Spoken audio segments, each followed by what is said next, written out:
If you only think of yourself as being stressed when you feel anxious or overwhelmed, well, I've got some news for you.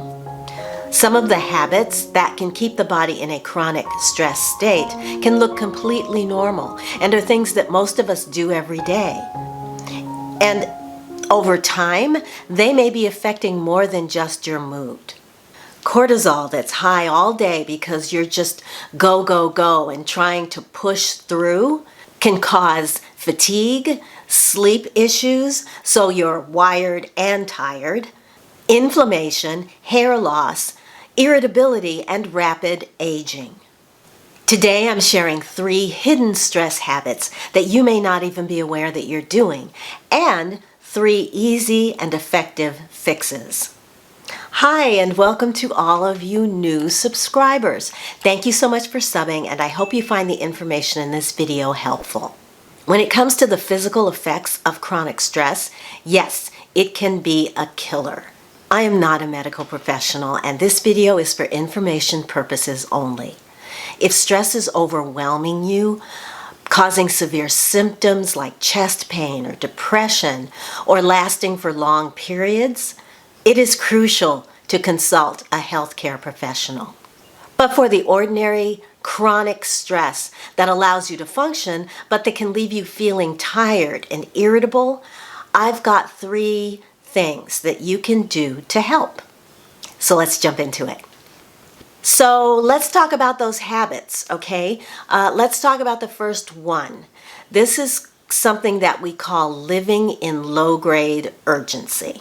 Did you know that just skipping breakfast and having caffeine instead can cause cortisol to spike, especially if you're feeling rushed and trying to push through because you have somewhere specific that you need to be at a certain time in the morning? Combining this with feeling rushed and trying to push through keeps you in a constant state of fight or flight mode. So it's not surprising when one day you look down and see clumps of your hair lying on the floor. This is me. Yes, guilty. Every day for the past 2 weeks, I have had to be somewhere first thing in the morning. And trying to give myself extra time is a joke because there's always unexpected traffic or congestion or road work or lane closures, always something. Now I try and be proactive by showering and laying out my clothes in the evening before and preparing my breakfast the night before as well, because I am not going to skip breakfast.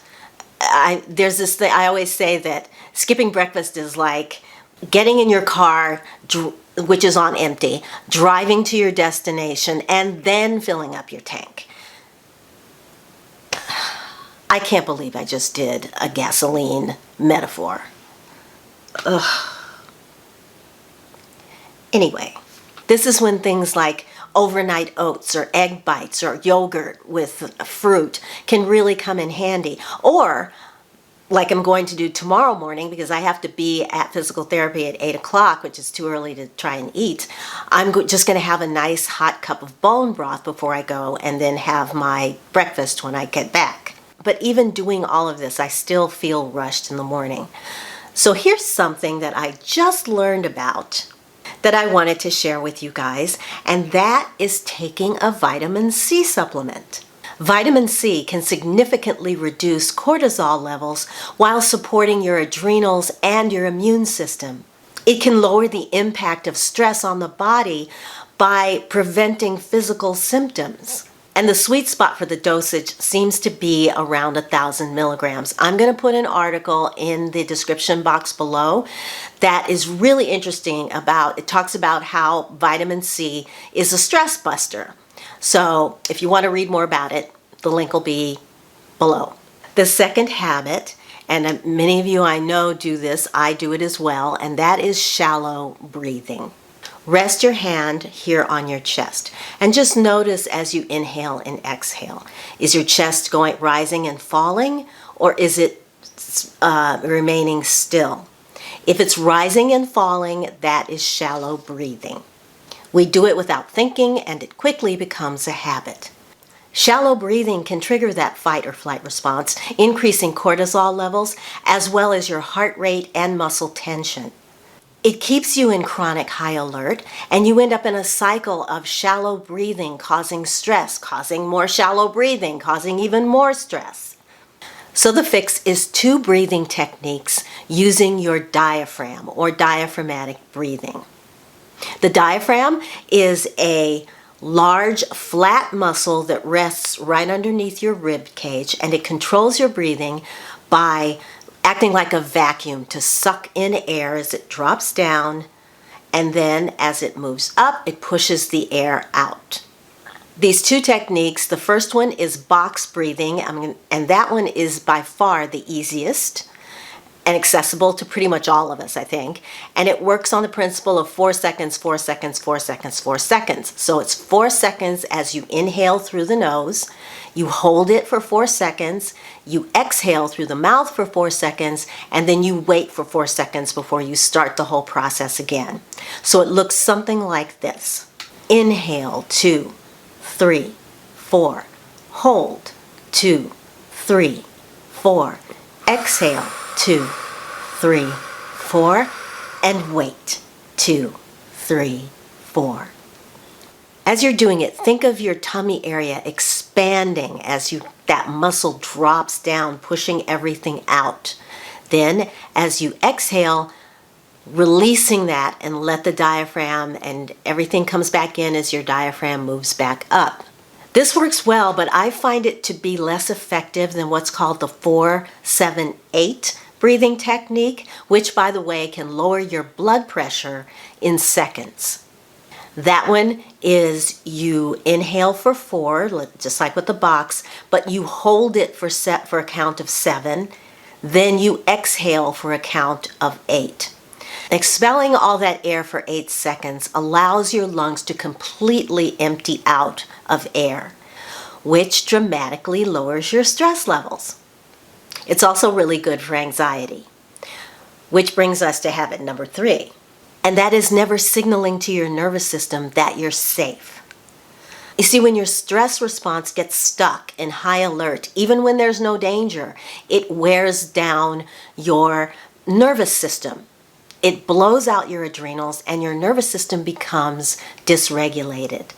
When this happens, you can experience chronic fatigue, headaches, digestive problems, problems sleeping, worry, fear, depression, or irritability, even memory problems.